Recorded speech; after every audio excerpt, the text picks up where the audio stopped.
بسم اللہ الرحمن الرحیم سیعلم الذین ظلموا ای منقلب ینقلبون۔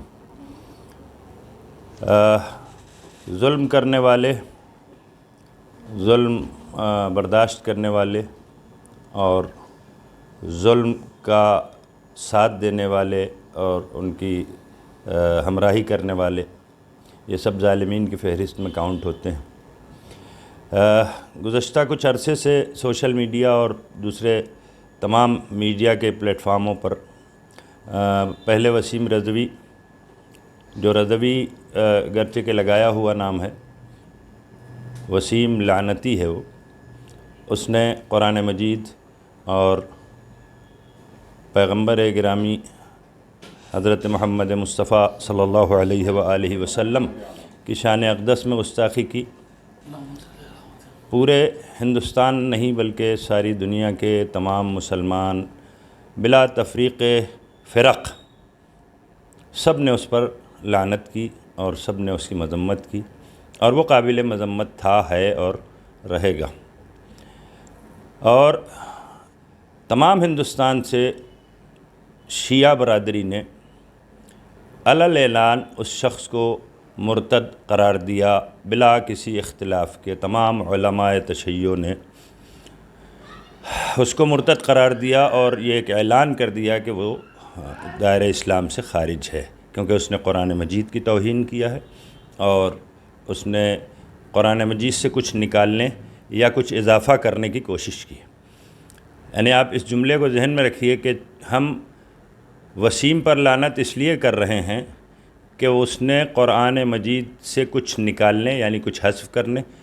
اور اس میں اپنی رائے کے اعتبار سے کچھ داخل کرنے کی کوشش کی اور پیغمبر کی شان میں گستاخی کی۔ یہ ایک ایسا مجرم ہے کہ جس کا یہ جرم ہے کہ اس نے پیغمبر کی شان میں گستاخی کی اور قرآن مجید میں کچھ حذف کرنے کی کوشش کی۔ سر دست جو مسئلہ ہے وہ شکیل احمد نامی ایک ملعون شخص کا ہے کہ جس نے یہ غالباً سلفی ہے، کیونکہ عالم اسلام میں ہر فرقے کا عقیدہ امام مہدی عجل اللہ تعالیٰ فرجہ الشریف پر ہے، اور آل رسول کے حوالے سے ہر ایک کے پاس یہ عقیدہ پایا جاتا ہے کہ آل رسول میں سے آخری شخصیت ظہور فرمائیں گی، اور سبھی ان کا احترام بھی کرتے ہیں اور ان کا احترام سے ذکر کرتے ہیں۔ لیکن اس شکیل احمد ملعون نے دونوں وہی جرم کیے جو وسیم رشدی نے کیے تھے۔ پہلا جرم اس نے یہ کیا کہ ہمارے اوپر یہ الزام لگایا کہ ہمارے پاس قرآن مجید میں 10 اضافہ پارے ہیں، یہ قرآن میں کچھ داخل کرنے کی جرأت اور گستاخی۔ اور دوسرے آل محمد علیہ السلام امام زمانہ عجل اللہ تعالیٰ فرجہ الشریف کی شان اقدس میں اس ملعون نے جن الفاظ کا استعمال کیا ہے، اس سے نہ صرف یہ کہ اس کی اپنی علمی لیاقت بلکہ اس کی اپنی ثقافتی اور تہذیبی لیاقت کا بھی اندازہ کیا جا سکتا ہے کہ وہ اس کے الفاظ کس قدر رقیق اور غلیظ ہیں۔ خدا لعنت کرے اس شخص پر۔ ایسے جتنے بھی ملائن ہیں، نہ یہ کہ صرف شیعہ بلکہ تمام عالم اسلام یقیناً آگے آ کر اس کی مذمت کریں گے اور ان پر لعنتان کریں گے۔ یہ اس لیے کہ آل محمد علیہ السلام پر عقیدہ صرف شیعوں کا نہیں، تمام عالم اسلام کے فرقے آل محمد کی محبت پر اتفاق رکھتے ہیں۔ والسلام علیکم ورحمۃ اللہ وبرکاتہ۔ شروع کرتا ہوں اللہ کے نام سے جو بڑا مہربان نہایت ہی رحم کرنے والا ہے۔ آج کے اہم موضوع جو ہندوستان میں لگاتار فرقوں میں، مسلمانوں میں تفرقہ پیدا کرنے کے لیے ہندوستان کے چند سرپسند عناصر، چند لوگوں کو پیسے کی عوض، دولت کی عوض، اقتدار کی عوض انہیں خرید کر قوم اور ملت میں تفرقہ پیدا کرنے کی بھرپور کوشش کی جا رہی ہے، جن میں قابل ذکر جس طرح سے وسیم لعنتی اور شکیل احمد جیسے لوگ جو قوم و ملت میں یہ کوشش کر رہے ہیں کہ مسلمانوں کو لگاتار ہندوستان میں آپس میں لڑائے اور خود جب یہ کمزور ہو جائے تو انہیں ختم کر دیا جائے۔ اس کے لیے آج امت مسلمہ کی اہم ذمہ داری بنتی ہے، ہر فرد کی، جو بھی کلمہ گو مسلمان ہیں، جو اللہ اس کے رسول کے اوپر ایمان رکھتا ہے، یقین رکھتا ہے، ویسے شخص کو چاہیے کہ وہ سامنے آئے۔ جو یہ لعنتی ہے، میں چاہتا ہوں ایسے لوگوں کو ہم نام سے بلانے سے بہتر یہ ہے، میں وسیم رضوی کے بارے میں بھی بارہا کہہ رہا تھا کہ اگر یہ شخص اپنا نام بدلتا ہے، اس کے عقیدے کے بنیاد پہ اپنا وہ نام بدلے، اور نام بدل کر جو چاہے کر سکتا ہے وہ، کیونکہ لکم دینکم ولی الدین۔ مگر ہم یہ چاہتے ہیں کہ ہماری قوموں میں رہ کر ہم میں تفرقہ پیدا کرنے والی شخصیتوں سے ہمیں بچنا چاہیے، اور میں خصوصاً حکومت تلنگانہ اور حکومت ہند سے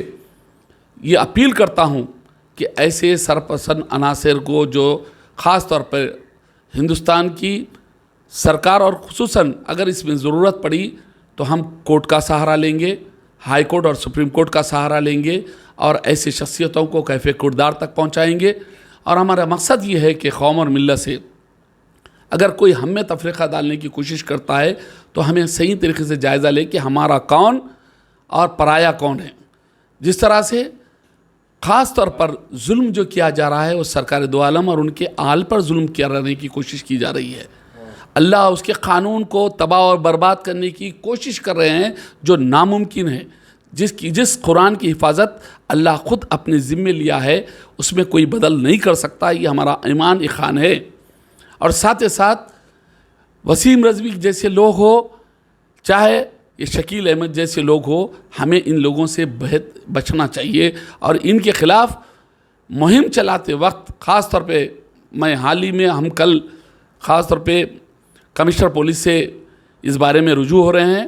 اور اگر حکومت خصوصاً میں پولیس ڈپارٹمنٹ اگر ان لوگوں کے خلاف ایکشن نہیں لیتی ہے تو ہم چپ سادے نہیں بیٹھیں گے۔ ابھی تک گرفتاری عمل میں نہیں ہے۔ ہم چاہتے ہیں قانون اپنا کام کرے گا۔ ہندوستان کا قانون جو ہے اس پہ ہمارے کو بالکل یقین ہے ہمیں کہ ہندوستان میں انصاف ملے گا ہر شخص کو۔ اگر پولیس سے انصاف نہیں ملتا ہے تو ہم سرکار کے پاس جائیں گے، سرکار سے انصاف نہیں ملے تو ہم کورٹ کا دروازہ کھٹکھٹائیں گے، اور برابر اسے سزا دلا کر رہیں گے۔ یہ ہمارا برابر متفقہ طور پر فیصلہ ہے۔ اور یہاں پر خاص طور پہ 73 فرقوں کی یہ متفقہ طور پہ یہ رائے ہے کہ جو بھی سرکار دو عالم کے خلاف بولے گا وہ ہم میں سے ہے نہیں، اور وہ ہمارے میں گنا نہ جائے، بلکہ یہ لوگ ان فسادیوں میں سے یہود و نصارہ کی پیدا کردہ چالوں کے عوض پیسہ، دولت، ہوس اور خاص طور پہ اقتدار کی ہوس دے کر انہیں خریدا جا رہا ہے، ان سے ایسی باتیں بلایا جا رہا ہے۔ تو میں چاہوں گا کہ ملت اپنی ایکتا اور اپنی خاص طور پہ آج کا وقت ہے، یہ ہندوستان کے اندر ہم بڑے نازک دور سے گزر رہے ہیں کہ ہم کو چاہیے کہ کوئی بات لکھ لے، کوئی بھی لعنتی کسی کے خلاف بولتا ہے تو پہلے تحقیق ہونا چاہیے، اس کے بعد قوم کو چھوڑ کر اس فرد کا پیچھا لینا چاہیے، اور وہ فرد کو اس کی زندگی جینا حرام کر دینا چاہیے۔ جیسے وسیم رضوی کے اگر کوئی بھی شخص اسے کیفے کردار تک پہنچاتا ہے تو اس کی مکمل زندگی کا، اس کے خاندان کی زندگی کا ذمہ میں لیتا ہوں۔ بعثت میر عنایت علی باقری اعلان کرتا ہوں ایسے لوگوں کو، ایسے کسی بھی شخص کے لیے اگر کوئی بھی منہ کھولتا ہے تو ہم بالکل اس کی سپورٹ نہیں کریں گے۔ ہم ایمان جب تک ہے، ہمیں چاہیے کہ ہم متفقہ طور پر ہم تمام مل کر اس کا فیصلے کے حساب سے لڑنا چاہیے۔ اگر ضرورت پڑی تو ہم کورٹ کا بھی دروازہ کھٹکھٹائیں گے، اگر ہائی کورٹ سے لے کر سپریم کورٹ تک جائیں گے، مگر یہ لوگوں کو کیفے کردار تک پہنچائیں گے۔ یہی متفقہ ہمارا فیصلہ ہے۔ شکریہ۔